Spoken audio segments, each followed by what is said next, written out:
and gentlemen, welcome to today's episode. Ladies and gentlemen, welcome.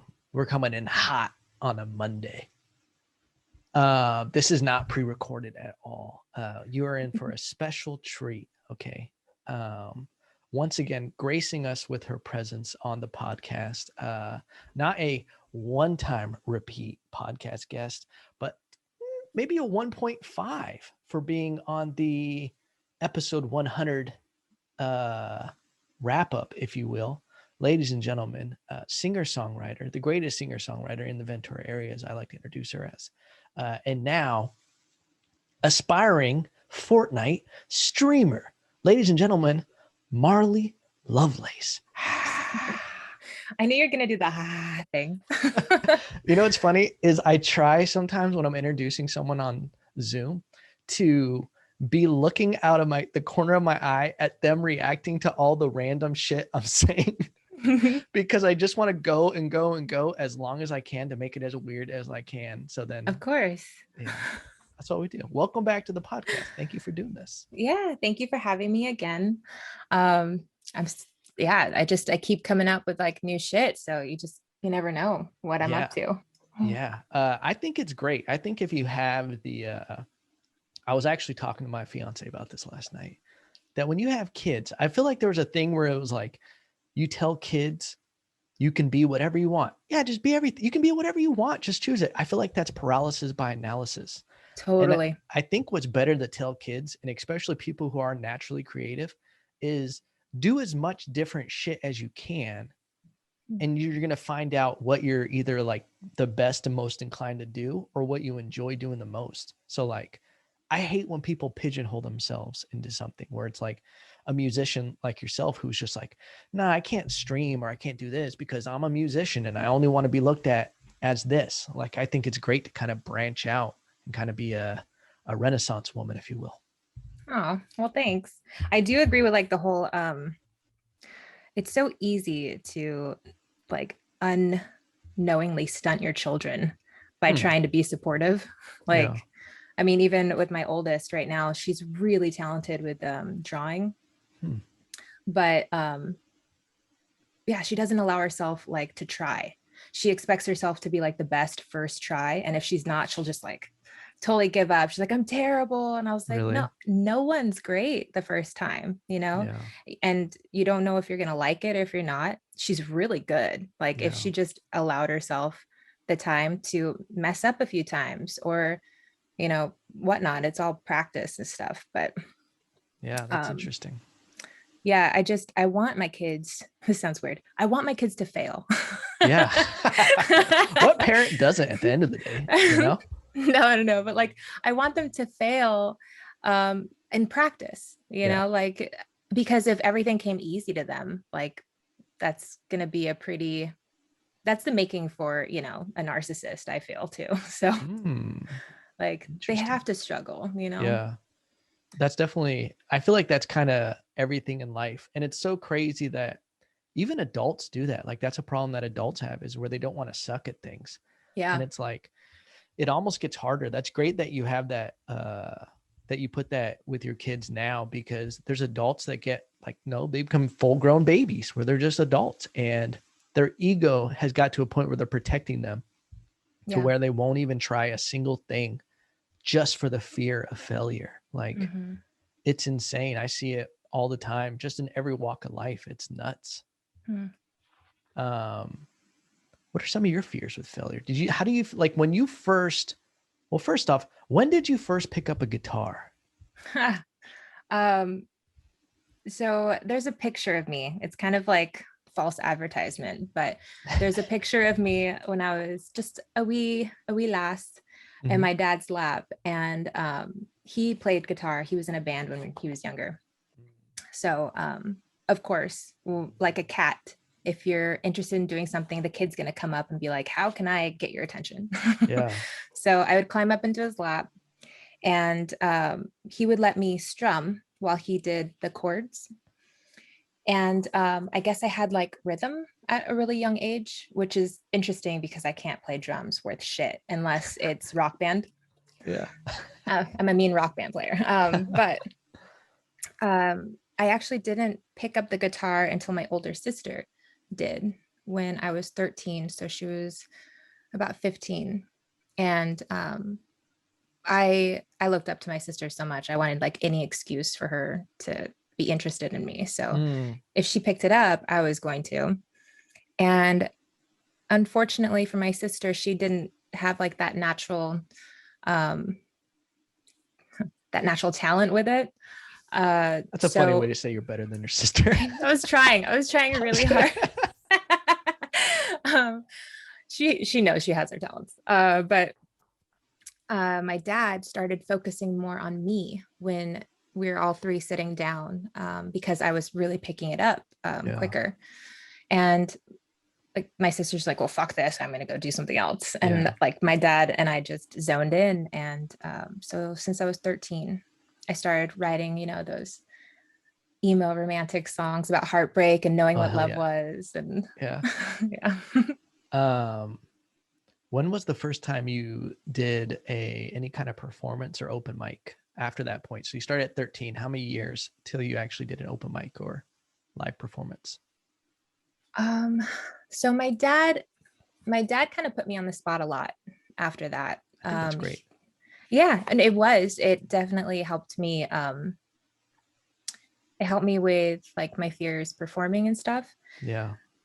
But I feel like because I was so young and because it was mostly at like his job functions where he's the boss. So like I was kind of like this show pony of like, Marley, play the guitar. And I was like, okay, like I just want to play Legos. Yeah. But so it was good though. Like I'm really glad that he did that. And everyone was really supportive. And but I think I played on the streets before I played any open mic. Whoa, Justin Bieber style. Did he really? I don't know much about him. Yeah. Cool. I would basically, so I ran away at a young age, and to make money, I would play on the streets, like just enough for like, that just came out of nowhere though. Okay. All right. Yeah. So, I mean, that was kind of like what got me through some days, obviously really? I had parents who were like my safety net. They would take care of me if like I really needed financial help. But yeah, I was a wanderer for a little bit. Really? What age range was this? And do you want to talk about this more? Because I can dive into it. And if you don't want to talk about it, we don't have to talk about it. I mean, a lot of people know this already. Like if you know me personally, you probably already know my past, but I went to a couple of programs when I was younger. Okay. I went to wilderness and then boarding school and then another wilderness program, brat camp. Yeah. Yeah. So I went to the camp that the TV show is based off of basically. Yeah. And that was a great experience. I hated it at the moment, but it was like, I'm super grateful for all of that. Really? But after that, I just got so, I don't know. I felt like at any moment I could get sent away again. So I decided to just take it into my own hands and leave. So at 17, I ran away up to San Francisco to stay with a boyfriend I had met in boarding school. And then like, yeah, that's where I really just started playing guitar and just dicking around in life, figuring my shit out. I feel like any kind of hard time that you go through, especially with that extreme of a situation, I feel like that's where the most passion and lyrics can come out of, when you're actually in a situation like that. Is there times when, because have you been writing music lately? So I put down the guitar a few months ago. I hadn't touched it since this last weekend camping. And well, I can't say that. Like I tried dusting it off, but I wasn't feeling it. So it was more so out of like gym terminology. It was more maintenance than it was like actually writing something. Yeah. That's an important aspect of an artist to have. is the business objective routine style of everybody wants to be sexy and like hungover or drinking a bottle of whiskey on like the hood of a car, writing this amazing Oh yeah, that's my hit. dream. But like everybody thinks that that's what artists should be, or that's what they are when they're going to make their hit. But sometimes it is just that routine and maintenance of like, you just got to show up and put in your hours and Totally. you know. But yeah. I had nightmares that I forgot all of my songs. really, Yeah, and it terrified me. Like that's what got me to pick it up, because I was like, shit, I cannot have that happen. yeah, And so, and I did, like I started getting like anxiety, because when I first picked it up, I was having trouble remembering like some of my favorite like therapeutic songs, not like yeah, my number one hits that mm-hmm. you know people would request at open mics, but the ones that meant Yeah. something to me. So I had to like really get back on the bike with it. What kind of nightmares was it? Was it like a situation where you're on stage and you couldn't Yeah. remember? Mhm. Oh, Terrifying. dude, I don't know if I talked about it on the podcast, but I had a similar dream that kept the entire thing was like a reoccurring, like almost Groundhog Day, where I would be outside of a show and then all of a sudden they'd be like, you're up next. And then I'd look down and I'd have my set, but I wouldn't understand any of it. And then I'd be on stage and be only doing the first line of every joke and then trying to do crowd work to like get out of it. And then I would get off stage and it would repeat. And I'd be back outside and be like, hey, you're up next. And then I just like, oh shit. And then the next day I started going through notes and like making sure I had some meat and potatoes still in my head. Yeah. That is the worst feeling in like real life, like let alone in a nightmare that you can't like escape. And how was it once you picked up the guitar? Hold I'm on. taking a sip, a very important sip right now on the podcast. This is the ASMR podcast, by the way.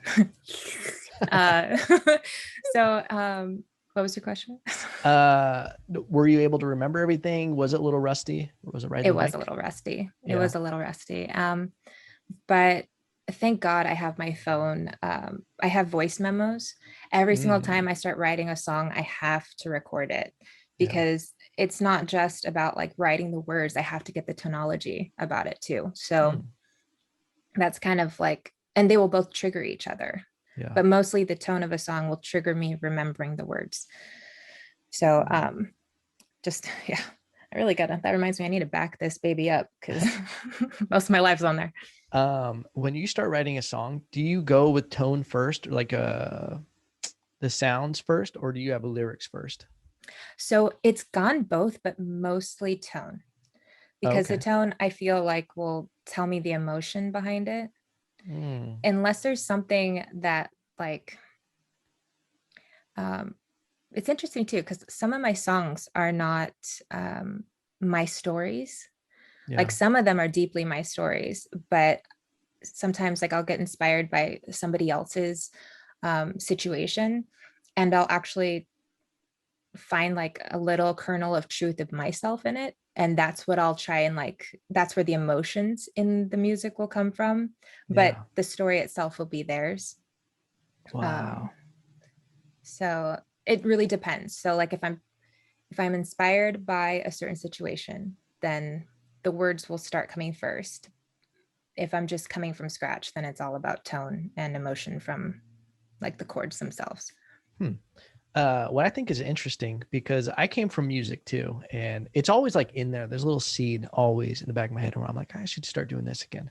But I had Robert Quindado, shout out Robert, on the podcast as well, and he was talking about that during the pandemic there hasn't been much writing, and it really is one of those things where like everybody thinks that musicians get into the pandemic and they love it, and they're like, yeah, I just have all this time, let me just make these songs out of nowhere. But it's like so much of great songs comes from living. And with everything being kind of shut down, it's kind of hard to just randomly come out with some banger, you know? Which leads me, go ahead. Sorry. No, I was going to take a different direction. I would like to hear this. Oh, well, like you get a whole bunch of creative people in the same room. The energy that comes with that is very intoxifying, inspirational, all of that, like it's explosive. I don't know how to like describe it, but like it's great. But when you're just stuck with yourself and like the everyday mundane, you really don't get a lot of inspiration. And Yeah. I think that's why I put it down, because I did not want to have my guitar and my music be forced. I don't want that. Like I love the relationship I have with my music. If I ever force it, then it becomes more of like I don't know, a burden than it Yeah. is like an enjoyment. Yeah. But what direction were you going to take? The direction I was going to take is the alternate paths that people have taken during this pandemic in quarantine. And you've picked up a new lane that, I mean, I don't know if before the pandemic, I know you played video games, but you started streaming on Twitch and have gotten very serious. Ladies and gentlemen, if you look at Marley's background right now, this is not the same Marley. Okay. You can't mess with Marley when it comes to streaming now. This woman not only is a Twitch streamer, she built her own computer. Okay. Which is very impressive in itself. Because I haven't, you inspired me to be like, okay, well, I have to do it now because Marley did it and there's no excuse. Which is weirdly a backhanded compliment. I realize. I don't mean just because you can build it. Oh, I can build a computer. Honestly, yeah. If I can build a computer, anyone can. So it was very accurate. Thank you. Oh, no. How has it been streaming? Do you consider it, now that you've done it for a while now, an art form? I honestly, it's the closest thing that I've ever had during this pandemic to performing. Yeah. And I need that, like streaming now is like the whole culture of streaming. I didn't really understand at first, because I'm like, why would you watch somebody play a video game if you can play it yourself? But it's not just about that. It's about the people. It's about like talking to the people, and it's so much camaraderie is in it. Yeah. So like the people that come into my stream, I go and check out theirs, and like you hype them on and be like, oh, like that was a great shot or whatever. And there's so much more into it that I didn't really realize before. And to be honest, I did want to stream like years ago when streaming was just crap, and it was just this, shaky little webcam that everything was just whited out and everything. But I never got into it.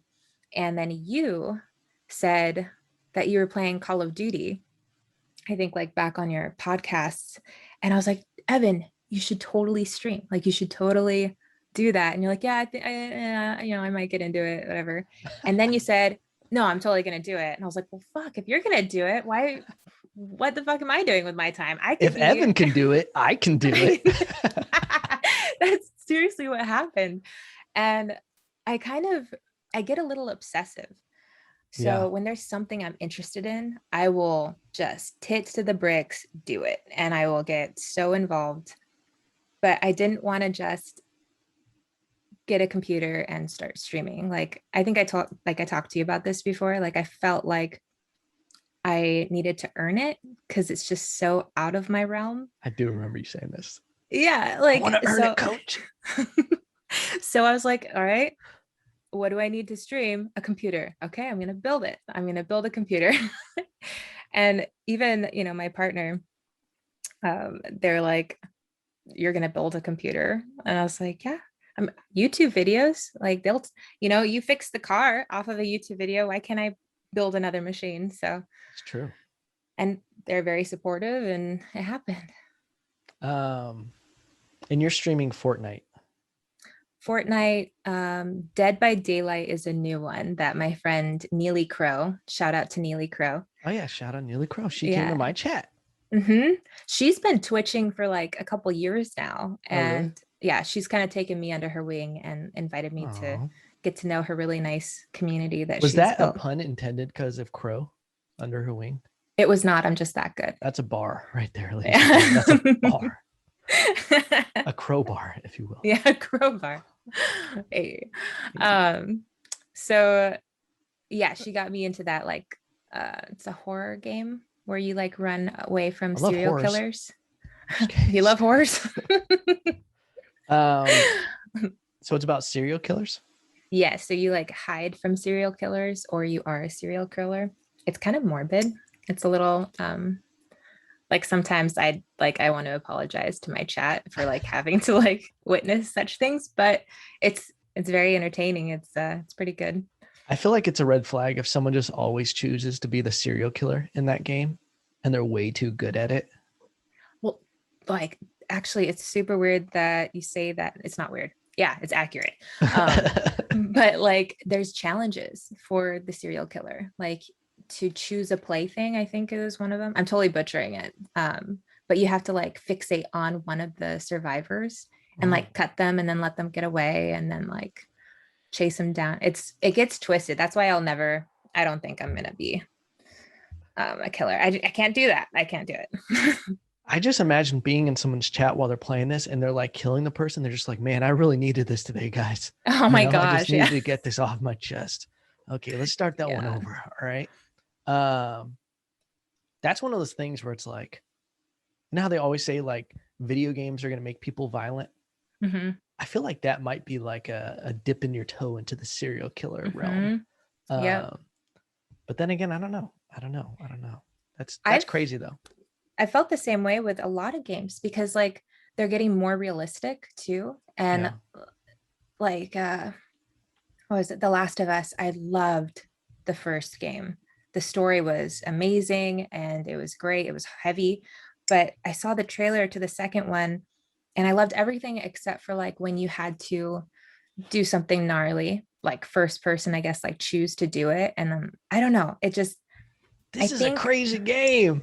yeah, I think like there is getting like this breach of, when you're no longer detaching yourself from it being a game and you actually choosing to do it over. Like you have to push a button, you have to like personalize it. It's I don't know, it's breaching. And then virtual reality. That's what I was about to say is we're like barely scraping the surface of where video games and virtual reality is going to go, because if this is a game, what in 15 years is going to be a game in the virtual reality world where you're actually chasing someone?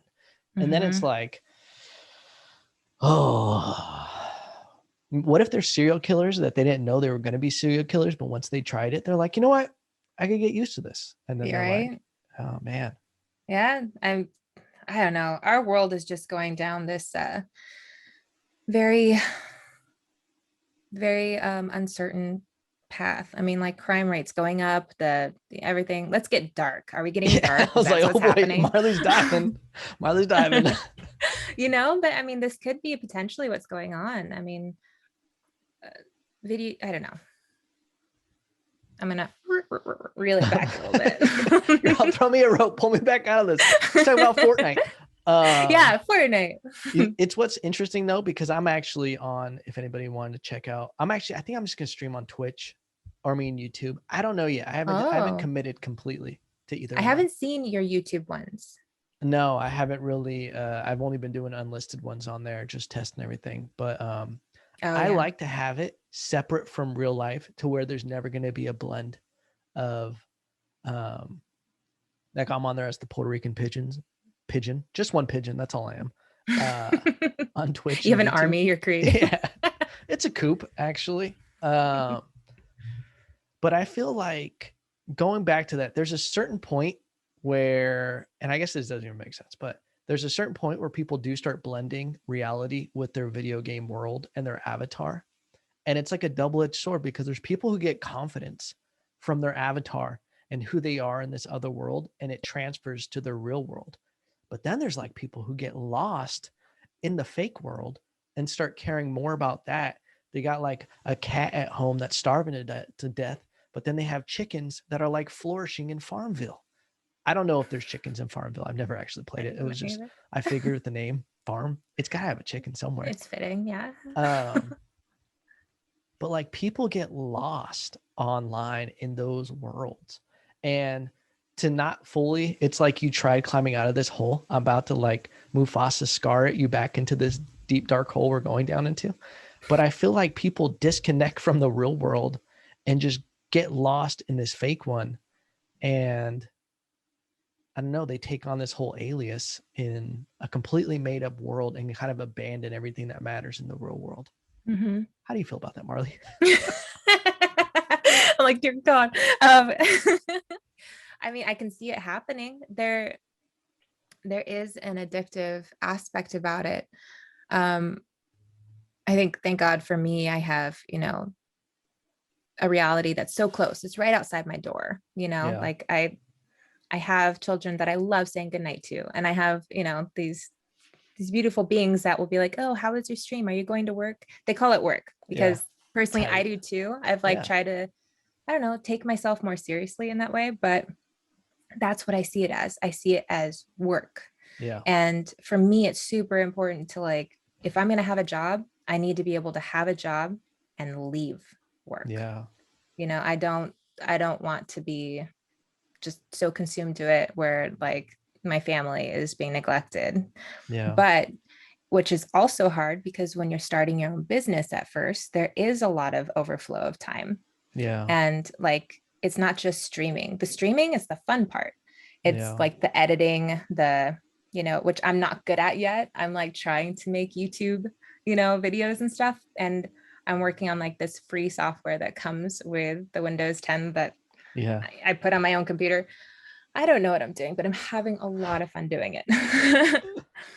You'll level But up to Adobe Premiere. I promise you. I will. Yeah, I built the most basic computer, so it can't handle a lot. I think yours can handle Adobe Premiere. I mean, it can, but I have to like really pick and choose what I'm gonna boot to like fit it on there. Is okay, I won't keep asking techie questions. No, it's okay. Continue. I realized though I didn't answer your question. I have not that I've seen it happen, but I can definitely see it happen to where, especially in a pandemic, the only social outlet that you have are the people that you stream with or the people that you talk to in your stream, and feeling important. Because I mean, when you're like at home by yourself, and even for me, I can relate. I've mostly only talked to people under 10 years old for the last year. That is the majority of my socialization. I thought you meant on your chat for a second. And then God. I was like, oh no, she means her kid. Okay, got my it. Children. Yeah. Not in a weird way. Yeah. So I get the escapism when it comes to that. I guess I need to backtrack also, because I kind of painted online game communities as a bad thing. Like it was this whole other world. It is a real place where there is support and there really is a community that's like healthy and flourishing. And I think especially during a time like this, it is something important, and you should try to be a part of anything you can right now, Right. Yeah. Like my friend Neely Crow, she texted me earlier today saying that she was going to have a mental health Wednesday stream. Awesome. And she asked if I'm around to stop by, and I was like, yeah, I have, my meeting with Evan around, this time or whatever. And you call this a meeting? Well, it's important to me. So yeah, what would you call it? A podcast. Well, fine, if you want to get technical. Yeah. So yeah, she's just doing what she can to like help people kind of not feel so isolated too. That's awesome.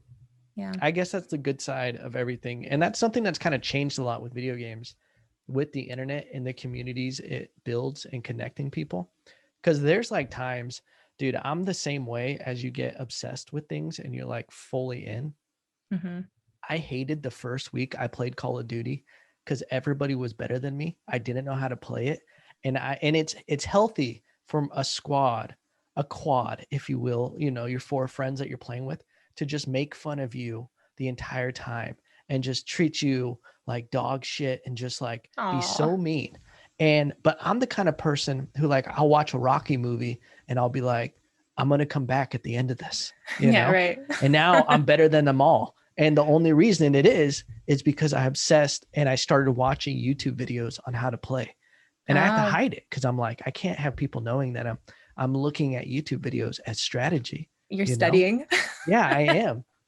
But through that is how I found streamers that I really like enjoyed watching. And it was like so entertaining I don't know. I think I sent you a clip like Dr. Disrespect. Yeah, you're the one that introduced him to me, and then my brother-in-law watches him too. So Really? like when I stayed with them for Christmas, we got all into that, and I started like seeing it too as like research, getting ready to stream. Yeah. Not that I'm gonna like try and be anybody else, but just kind of get the idea of how to balance chat with Hmm. playing, with like there's a whole bunch of different strategies to take with streaming. Yeah. And that dude completely, you want to talk about like taking on a persona, Yeah. like that is gnarly, and I respect that, but Yeah. I want to know where his identity and his personality is and where it meets Dr. Disrespect. Yeah. To me, he is the number one gaming streamer, like by far, at least for what I've seen and what I look at streamers like that as, of like, there's the streamers who are just so good at the game that it's just like amazing to watch them. But then there's those who are just so entertaining. Yeah. And that's what he is. He's like an entertainer with it. Yeah. Um, the editing, everything's on point. And he's one of those people that I would watch, and he has it down to a schedule. And it's crazy where he's streaming. I don't know if it's 3 days a week, but he'll do like 8-hour runs of streaming. And it's just like, that's his job. And he's Yeah. making great money doing it. And it's just, it's insane. That is really nuts. I I don't know, like I already have vision problems, so I can't even like imagine sitting there in front of a screen for that long. Ugh. um, How are you going to handle all of your platforms? Like I know that you have Instagram, you have YouTube, you have comedy that you're going to be delving into here pretty soon. 1 week. Actually, One today is week. Monday. So in 2 days. Oh my gosh, Yeah, we're out that's here. nuts. Like, how are you going to, I guess, Balance all the weird shit correlate? I do. Yeah, like, are you going to have Puerto Rican Pigeon become a part of the Evan Lopez YouTube channel and Instagram, or are you going to keep everything separate? I struggle with that because I like keeping things separate and clean, but I also like having things overlap to where they can go back and forth. And then people who come to see this can see that. And Right. people who come to see this are like, oh, I didn't know you had a podcast and you could do that. Um, so I don't know. I don't But know. podcast and comedy are very easily woven Yeah. into each other. Yeah. Um, yeah, I feel like streaming, if anything, would just be kind of a side gig that would plug into it. Mhm. Because I'd like to just stream a couple days a week and then just do comedy the rest of the week. Yeah. I'm very excited to start doing live stuff again. Mhm. In Austin, there's already pretty much spots 6 days a week. Oh my Um, gosh. yeah, I'm as soon so as I get excited for there, you. thanks. As soon as I get there, I'm probably getting COVID first I know, couple right? days.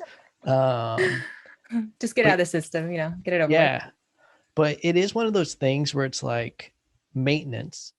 What you're talking about earlier is I had a show this past weekend. I think it was this past weekend. First kind of live thing I've done. Oh, mm-hmm. It was half stream, half, a studio of people there. And it was one of those things where it was like, shit, you start forgetting the joy you get from some things. And it's like, I don't know if you ever heard Cat Williams when he talks about tigers, and he talks about a tiger in the zoo. After a while, the tiger starts questioning. He's like, am I really a tiger? Like, because he doesn't get to hunt anything and he doesn't get to do Right. anything. And he's like, I don't feel like a tiger. And it's like, there's that hit me during the pandemic at one point. Cause I'm like, do I really do stand up? Mm-hmm. Because I haven't stood up and told jokes in forever. Um, but it was one of those things where, like, as soon as I did it, it was so refreshing. I was like, oh, thank God this still exists. Yeah. And You seemed in your element again. yeah, Like it felt good. yeah. I think it's gonna be just like butter going into it next Like, but in I'm two sure I'll days. bomb. I'm sure I'll bomb quite a bit because I'll get comfortable. Usually, I get very nervous for the first time doing something again, and then the second time you get cocky, and you're just like, it's gonna go good, and then bomb sneaks in, but it's healthy. I don't know. Mine is just a nervous approach every time. Yeah. Which is Yeah, like I got fitting. nervous before this too. And like I consider you a really good friend. I'm like, I'm just gonna be talking to Evan. You did get But nervous? yeah, I got You don't seem nervous. nervous at all. That I don't know where that comes from That's your superpower? because I guess it is. Yeah, I have a cloaking mechanism. So like where all my nausea is just, hidden inside. It's fine. um, that's a great segue into what your Twitch name is Nervous Nelly. Mm-hmm. Yeah, Um, is that an ode to your nervous way of life? it is. Because like I I needed to choose something that was genuine to who I am. Mm, And, like, yep, nervous Nelly, that is definitely who I am. And it's good too, because then I can be authentic. Like, if I'm nervous, I warned you, it's in my name. yeah, Like, so I just think that it's important to be honest all the way around. I hear you. Amen, sister. Um, I think it's important for people, and I'm sure it's even important for your kids. I'm sure you talk to them about nerves and everything. But the Mm-hmm. worst thing that I had growing up was when, not the worst thing I had growing up, but when you would see people pretend, like for the longest time, it was like guys don't feel emotions and Right. guys don't feel this. And it's like, that's the worst thing you could tell a kid is like, nah, he is fine. You don't feel that. You just shrug it off. And it's like, well, fuck, something must be wrong with me if I can't shrug it off. But Mm-hmm. like people admitting that they have nerves not only helps themselves, but also helps other people to be like, oh, well, this person is actually dealing with nerves too. Then maybe I'm not a weirdo and I can somehow find a way to get through this, you know? Totally. Yep. And like growing up, um, people didn't really talk about anxiety very much. Now it's all people talk about. All we talk about because it's everywhere. The world is scary as shit, dude. Yeah. Um, but my father, that's actually where I get my anxiety from.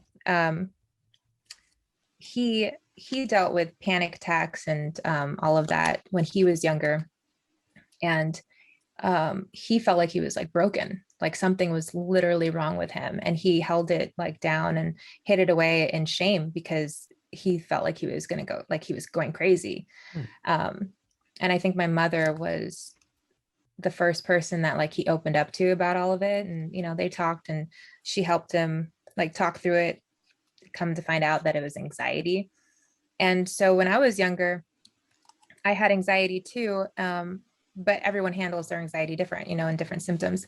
So they didn't know exactly what I had. And I think a lot of that might have been a lot of reasons why I got sent away when I was an adolescent. Because, the different symptoms of anxiety is like irritability or lashing out, or, just also being just a punk kid. I was just like, I know everything. Like, Yeah. I don't need you. But please, I need food. But yeah, I was medicated at a young age too. Just Mm, like the doctors were just like, no, this will help. This will put a band-aid on it. So I'm not like against medication, but I'd rather talk to my kids about like why they're lashing out or like why they're feeling a certain way than try and say like, oh, take this, it'll go away, it'll be better. yeah. Later on, if they really need it and it becomes unmanageable, then yeah, I'm not against like seeking help from, pharmaceutically or whatnot. But I think just knowing that there's not something wrong with you is helpful enough, to some degree. Yeah. Um, no, that's awesome. And I dealt with anxiety and I had panic attacks. Uh, when my brother passed away, I kept that in for like years. Like probably it affect me. Obviously, I would like just get drunk and start fights and like just rage. It was Mm-hmm. literally just rage. Um, but even I want to say 6 years after, because I never dealt with any of that stuff. And I like was since I wasn't being like my authentic self. I hate that I just said that. Such a millennial now. Uh, I'm just getting all my Ventura out of me before I go to Yeah, get it Texas. out, man. That's just my feelings. but I wasn't like doing stuff that I wanted to do with my life. Cause I kind of went to like this shell. I don't know if I've talked about this before, but like going to nursing school, doing all this stuff that isn't who the fuck I am. I was doing it just cause I was like so shell shocked from the experience of what I went through. And then also of just trying to be a good son for my parents. I was just like, I'm just going to do whatever I can. I'm going to be a perfect like student, perfect son, not make waves. And then I remember like one night in Puerto Rico, I woke up in the middle of the night with like this crazy panic attack where I thought I was dying, like obviously. And then I like went to a hospital and everything. And then it started happening all the time. And like, I remember the doctors like couldn't figure out what was wrong with me. And then I remember they tried putting me on Xanax and everything for a while. And then like, I didn't feel right doing it. And it wasn't until I realized that it wasn't anything medical. And then I realized like it's so important for people to like stop in their life and be like, fuck, I am going through something hard. Like no matter what their experience is, if, the worst thing you could tell someone is like, everybody's going through stuff, like it's not a big deal. It could be worse, but it's like, Right. you have to actually like accept it and just be like, no, this is some pretty heavy shit. And I got to slowly unpack it. And like, I probably had anxiety for like, I don't know, I would say off and on for like a year. And then as soon as I started doing stuff I loved and I like accepted like a bunch of stress and everything, it just like went away. Wow. Yeah. So like, I've always been kind of against medication, especially as like a first resort. I'm with you where, somebody needs medication at a certain point in their life. I'm all for it if they've exercised other options. But like, it's just so important for people to like let themselves off the hook when it comes to like traumatic experiences and stress and like finding out what they want to do with their life. Because I feel like that's such a big thing that we don't ever look at as a possible cause for anxiety and stress is, are you enjoying your day-to-day life that you're repeating for months or years? I think that's like the culprit of road rage and everything like that.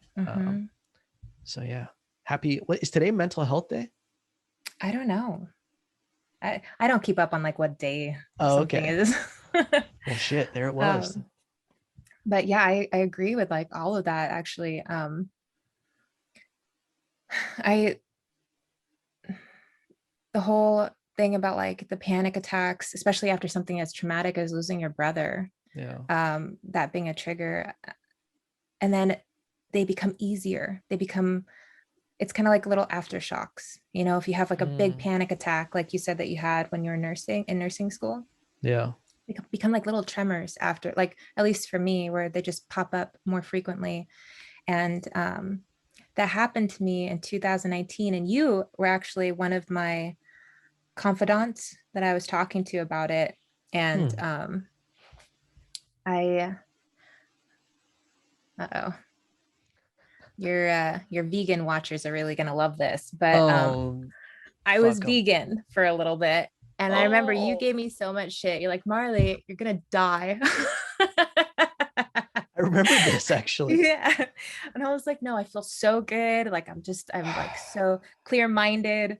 And I was like for a couple months, but I wasn't doing it right or something. And I was at the gym one day and I just felt like shaky, like where like I couldn't even like pick up my dumbbells or anything. And I collapsed basically, and I was like, I need to get out of here. I didn't collapse to the point where, okay, I don't want to admit this. I got to my mom's house somehow. But like when I got there, I collapsed on the floor and she had like 2 oranges slices for me. And I'm just like taking Just it, had I'm them on shaking. deck, just ready. Well, I called my partner. I was like, call my mom, tell her I'm coming. And so like, yeah, she did have them ready. We got to the hospital and they basically said that nothing was wrong with me. I was having a panic attack. Um, And so I don't know if like maybe it was a very busy time of the year too, Yeah. where I had a whole bunch of shows, like one after the other.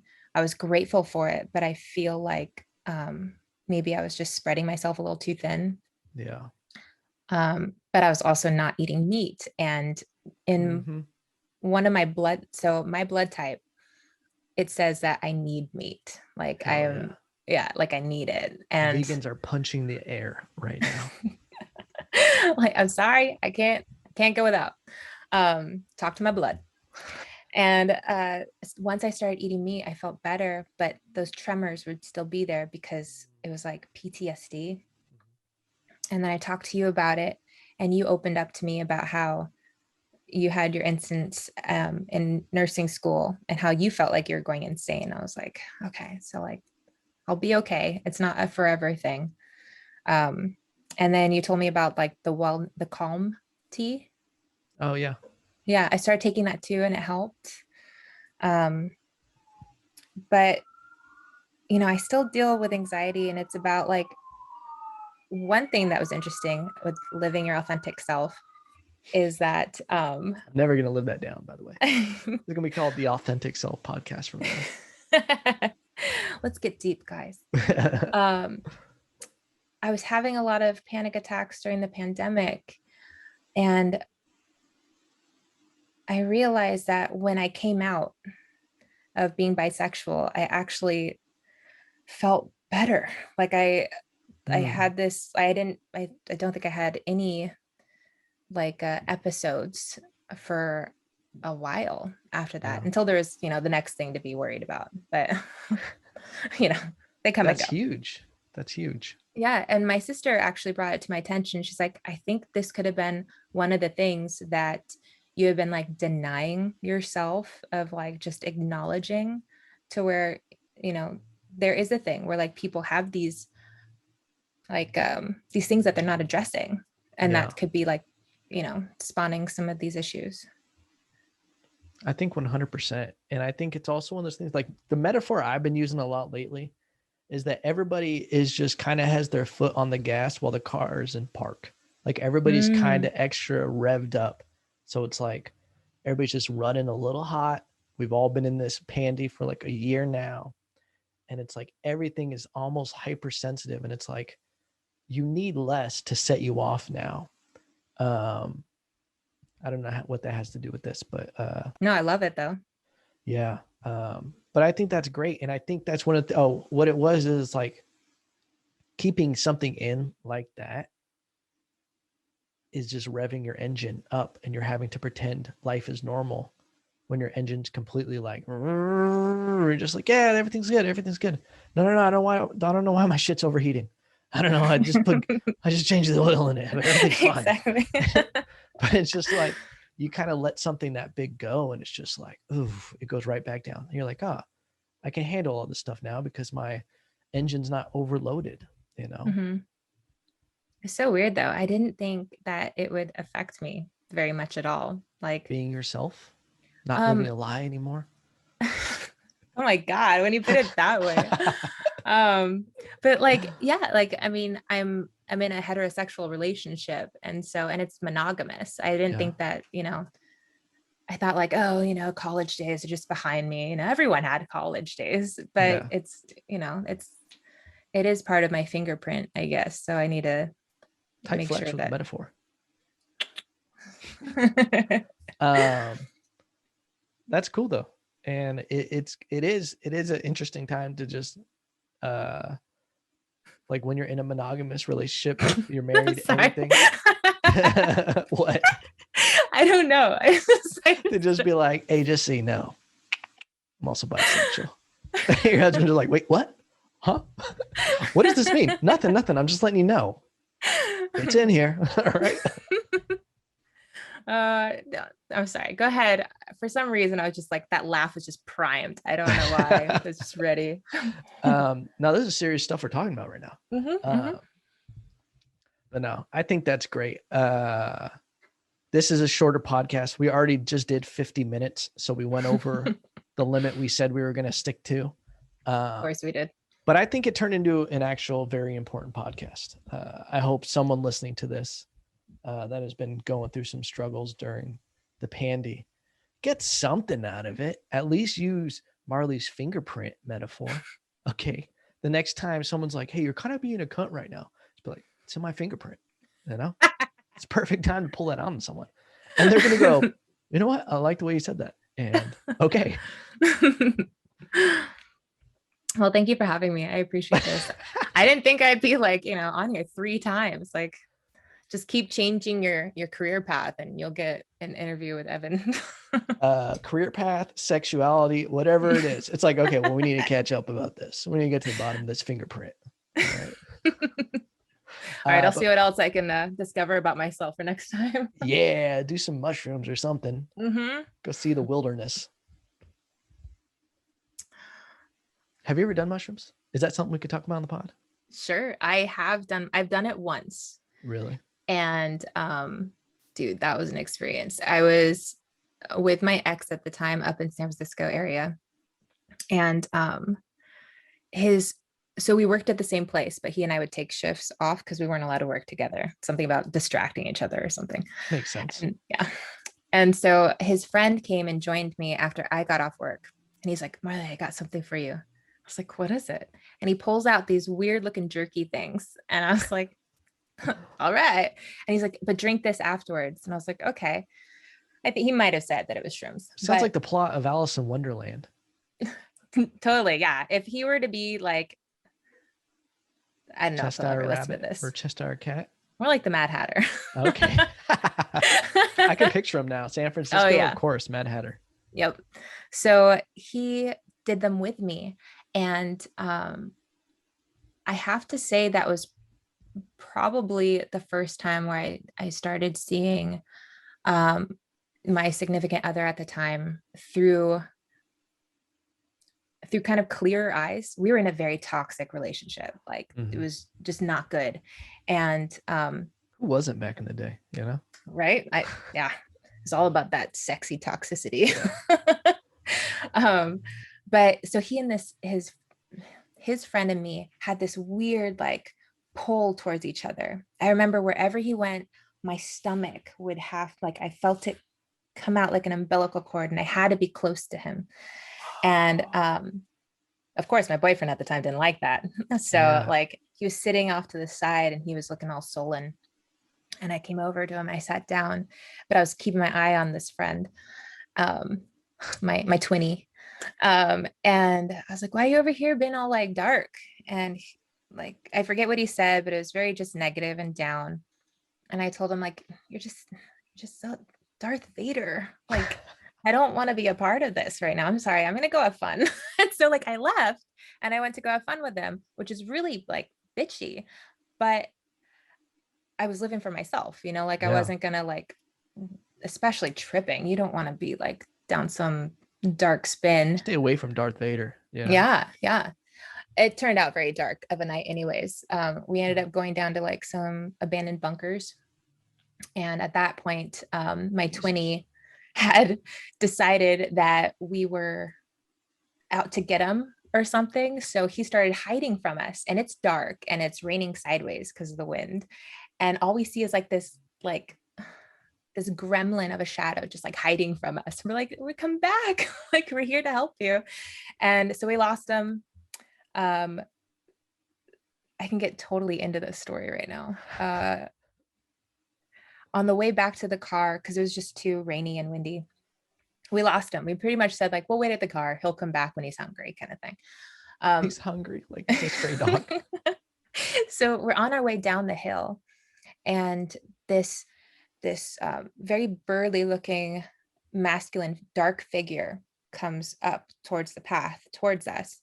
And I'm still tripping. Like, I'm wondering, like, do you guys see this too? Like, is this a foe or friend? Like, I don't, is it in my head? And I remember my boyfriend at the time put me behind him. And then his other friend, also these guys were very into knives for some reason. So everyone had a knife on them. Weird crew. And I remember them saying like, hey, what's up?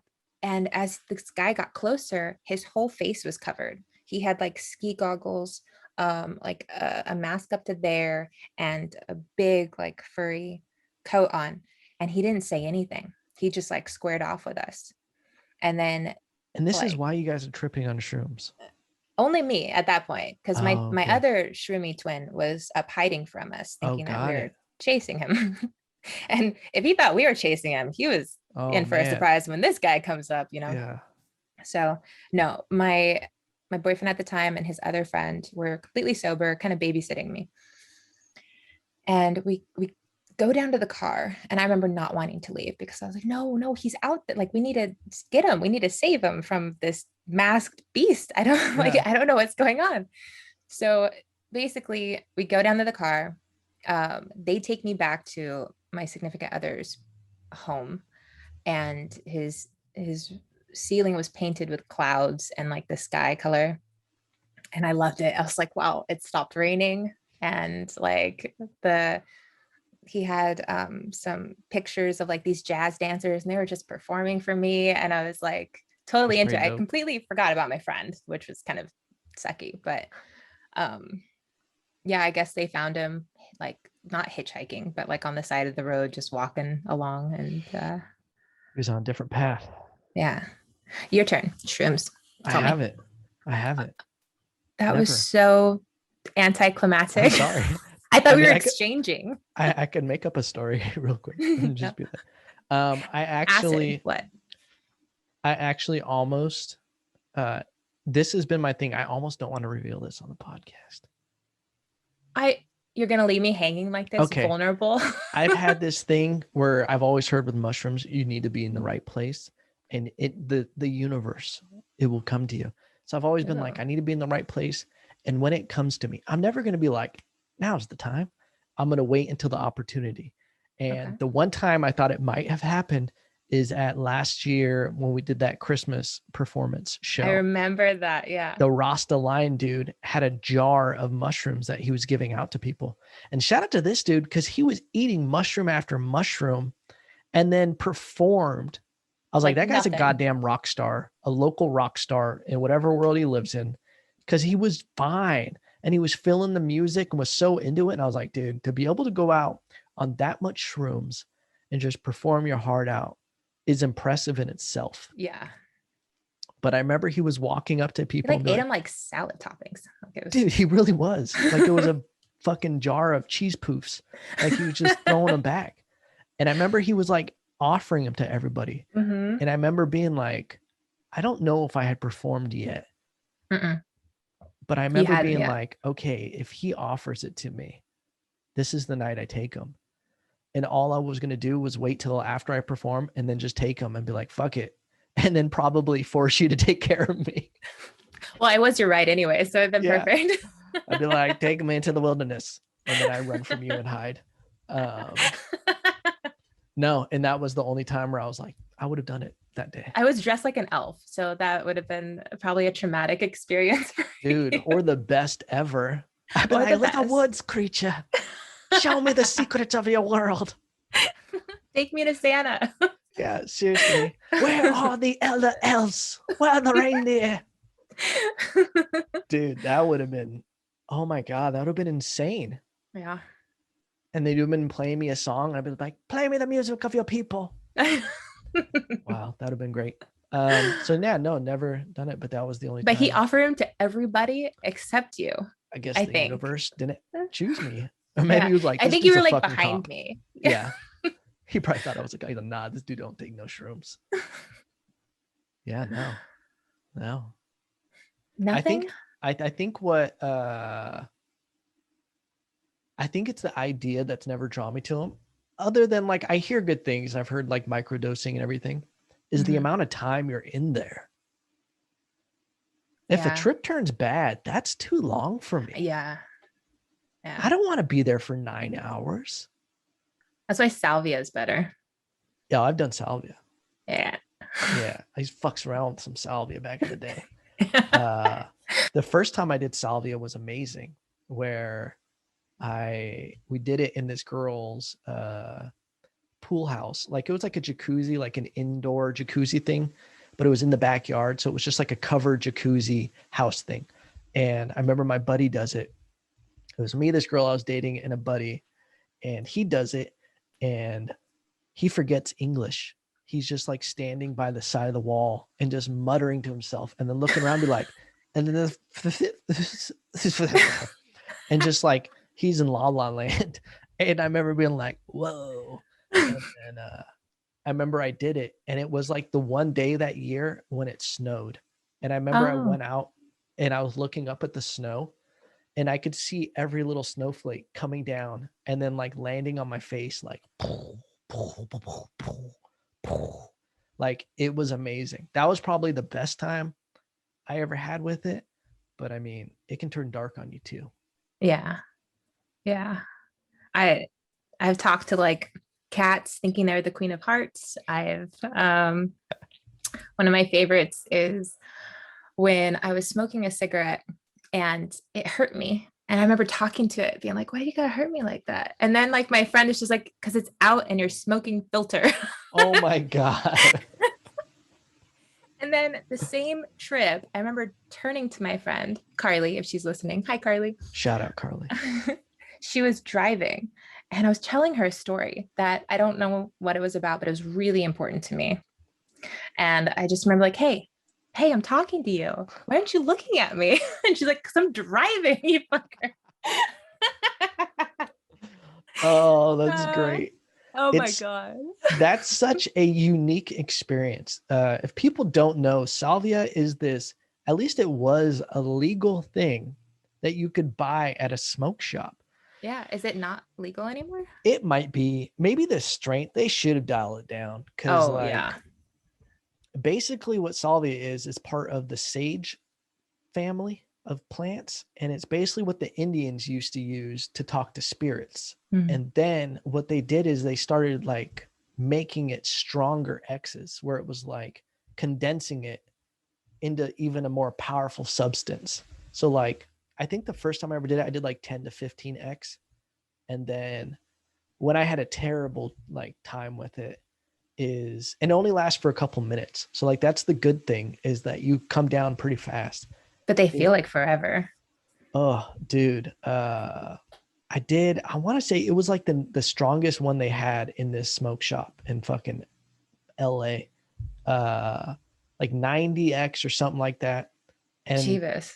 it was insanity. Like it was crazy. I like did it in my friend's room and I was on the bed. Have I told you this story before? Keep going. I don't know. I'm here with it. What? I'm on this bed and I hit it, and then all of a sudden I hear this, and then all of a sudden I look, and I get pulled through the wall, and then all of a sudden I'm spinning and I'm doing like in a hurricane, like all over the room. And I remember I kept getting pulled, like sucked out through the wall, and then pushed back into the bed, sucked out into the wall, and like I would literally see the outside when I was out there, and it was actually the real outdoor. Like it looked Oh my exactly God, you how it looked. astral traveled? I think I did. And Damn, dude. and I get pulled back in the room, and what's weird is I start like doing these rolls all over the bed, and this giant like oak tree, like 100 feet tall, is right next to me. And then I remember just being like, "What the fuck?" And then I stopped for a second, and I'm like, "Okay, I'm back. That was crazy." But I'm not really back. I just was freaking out. So I was Oh like, no. I'm gonna go to the bathroom. And I go to the bathroom and Oh, you looked in the mirror, didn't you? no, I Oh, good. went in the bathroom and I sat on the toilet, not to like take a shit or anything. I'm sorry for the lady listeners in Marley. But I'm like sitting there and I'm just like, okay, this is crazy. Like, what is happening? This is like not reality. All of a sudden, all the shampoo bottles and conditioners start doing backflips in there. And they're just like, and I'm like, oh no. And then, and then my friend's girlfriend at that time, she like starts having a bad trip because she did it, I guess, when I walked out of the room, and she's screaming. And like, it makes me be like, oh no, someone else is having a bad time. And I start taking all my clothes off. And I'm like, okay, I gotta get naked. I gotta get naked. That's And the answer. it made perfect sense at the time. So then I'm standing there butt naked in the bathroom and I'm like, okay, what's next? All right, we got to get back to the people. And like, I'm literally about to like walk out and I'm naked and I'm just like, no, Evan, no, no, no, no, no. Like I started actually coming down and I'm like, you don't want to do this right now. And then I sat back down and I remember I breathed and everything stopped moving. And then I put my clothes back on and I went and joined them. Oh And my I was, gosh. and they were like taking care of her. I think there's like 4 or 5 people in the room at this time. And then I remember walking in, they're like, oh, hey, she started having a bad trip. And I was like, I just got back. I was like, I was in the other room still tripping. Like, it was insane. That was actually the last time I ever did it. I was like, no more. That's such a wild story. I love it though. It's so funny when like you thought it was over and then like it just keeps coming back. I literally remember being like, okay, we got to get out of this room. And then, and they told me I didn't even move on the bed, that I was just sitting there like, oh, and I just thought I was spinning around. That's not, you did astral travel. Yeah. You must have. I mean, that to be able to like see outside and then. Dude, I don't know. We're going to get real deep right now. Let's do it. There's people, I like how we're like, let's end the podcast. And then now we're like, now we just everybody keep going. that checked out, now the real podcast starts. That's like what you think about when people do DMT or ayahuasca. I don't know if you've ever heard of that. I mean, it sounds familiar. I don't. They take it out in like, I don't know if it's Ecuador, Venezuela. It's one of these countries where they do like these shaman trips where they have someone like guide you through an ayahuasca trip. And people trip out. They do like, it's like usually like a 6-day ceremony or something like that, where you take the first night just tobacco and water to make you throw up insane. And then it like purges you.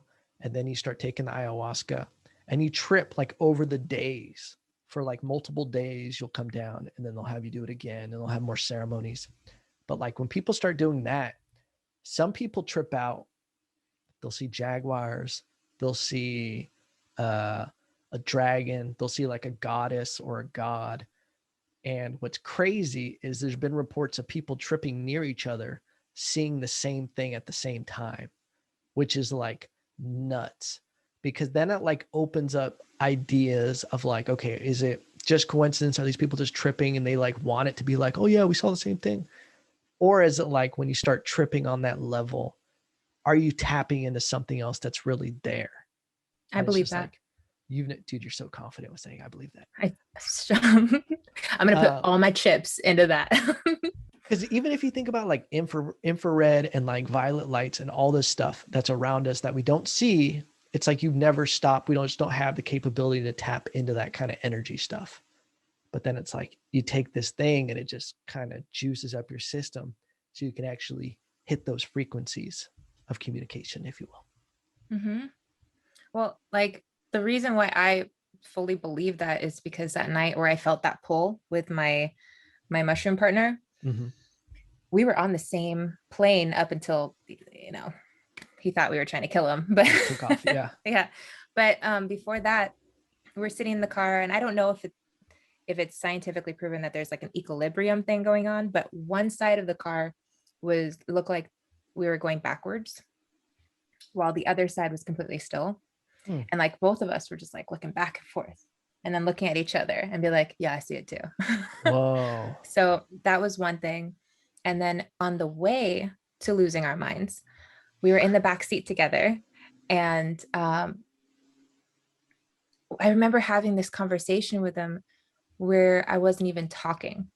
Like we were having a full-blown conversation using just like minimal words, but we both knew what we were talking about. Like it was, yeah.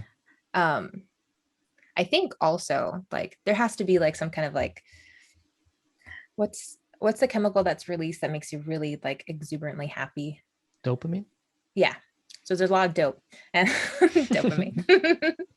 And I remember feeling like this like overwhelming sexual attraction towards them. And I remember like about to tell him that. And he's like, don't, because he's friends with my boyfriend at the time, right?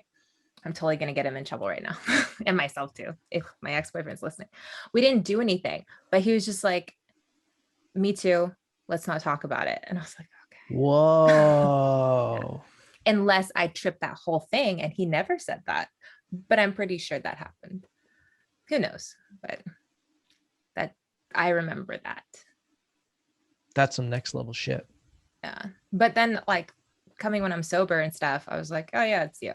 I don't, yeah, no panties dropping like immediately, like That's interesting. That's crazy. Yeah, it like opens up the idea of like,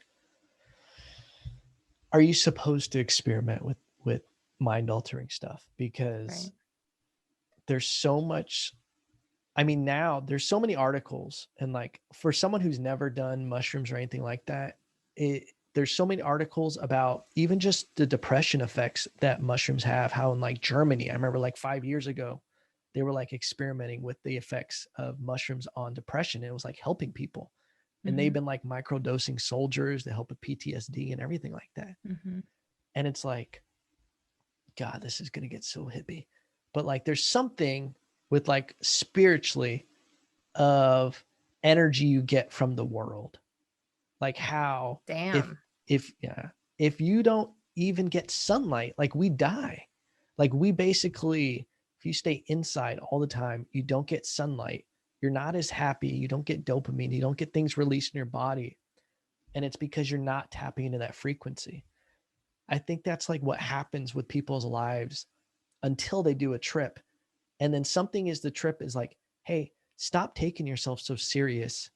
Why are you doing this? And then they're like, oh yeah. And then they like quit their job and like start doing something that makes them happy. But Hmm. it's like they don't reach that until they actually do it. I sound like I've been doing shrooms forever. Well, I just had an outside moment being like, wow, the things that we talked about and like how much we've stayed on this topic is very interesting. I just want to like make clear that, I don't do drugs, but They're not drugs, sister. They're plants. They're gifts from the universe. I haven't though. I haven't in a long time, but I've actually been curious about like the microdosing. I mean, there's a lot of really positive stuff that's been talked about that. I know for me and weed, I've talked to you about this. It makes me nervous as fuck. Like Yeah. I I forget which one I'm like sensitive to, but that's the one that just like makes me feel. Probably I mean, sativa. I really. Yeah. I remember texting you when I was like in the middle of just spiraling in a nightmare. Like, Oh, I think I no. remember that. Oh, yeah, that was a bad one. Yeah. Did I do it the next night? Yes, I did. Sometimes when the devil hits you, you got to show back up the next day to be like, hey, I scared you, you know? Yeah. Well, I Um, mean, it was my bad too. It was like my first time smoking like pot in years, and I remember back in the day, I was like a one hit wonder. I just take like a little off the side, and I'd be like, I'm good. Please don't. Like, I'm yeah. not part of the peace circle anymore. I won't be peaceful. Um, but then this time, like I took a rip and I didn't feel anything. And I was like, oh my God, I'm immune now. So I just kept going. And then I just plowed me. And I was like, no. Yeah. It'll do that. It'll do that. Especially with edibles. Um, yeah, edibles. Do you have your taking edibles? Probably. There's a chapter in my life where I said yes to a lot of things. I like it. I like it. I've never done acid. Yeah, acid's one of those scary ones to me where I'm just like, it feels like bleach. If it was a drug, if it's the bleach of drug worlds, it just feels like it's too chemically. Oh, I see. Yeah. But I don't really know about acid too much. Yeah, it just feels too much like chemicals. Yeah. I think I saw a Dare commercial about it back in the day that just really stuck with me, you know? Oh, dude, growing up, where is Dare? I haven't heard of Dare in a long time. They got to be out of business because everybody's like, this shit's amazing. You know? It's terrible. But like I grew up with like the Catholic fear based like raising. So I never touched anything hard, Yeah. really. It was really just weed and shrooms. Everything else, I was just like, if I touch it, I'm gonna die. Like Yeah. I can't do that. Never done coke because I'm afraid of losing control too. Mm. So You didn't like I feel like you know, lost it with shrooms? oh, I lost control. I think that's Oh, why okay. it's the only time I ever did it. Oh, okay. Yeah. Although salvia, I really liked because it was so short. Yeah. Like that's like a ride I was like not afraid to commit to because it'd be over in like a couple minutes. Yeah. That makes And sense. usually they were just funny as fuck. Like Yeah. mine wouldn't be like too scary or anything. I'd just be like, I don't know what this bubbles says. I can't read you. Funny. Well, shit, Marley, thank you so Yeah. much for doing the podcast. Yeah, thank you for having This me. ended up turning into a full-blown podcast. I love it. I wouldn't have it any other way. Okay, good. I hope that we get to see you before I'm getting tested tomorrow. Maybe Well, we yeah, can see you before we pull the wagon out. I have some stuff to pick up from you, and I also have another delivery of avocados if it's not going to be a burden. Oh, Are shit. you able to bring produce I don't across the know. border? That's a good question. Okay. Well, I won't get you in trouble, but Okay. Don't bring me avocados. Wink, wink. But ladies and gentlemen, if you want to see Marley on Twitch, go give her a follow. What is your name again? How do you spell it? Nervous Nelly, NERVUS NELLIE. You hear it here, ladies and gentlemen. She's a great follow on Twitch. She interacts with her chat. So if you're into that kind of thing, do it, just like Nike. And Marley, thank you for being such a great friend. Thank you for doing the podcast again. And yeah, of course. We'll do it again in the future. All right. And don't do drugs. Yeah, don't do drugs, kid. It's gonna be one of those Porky the Pig endings. Yeah, exactly. All right, guys, we're out. All right, bye.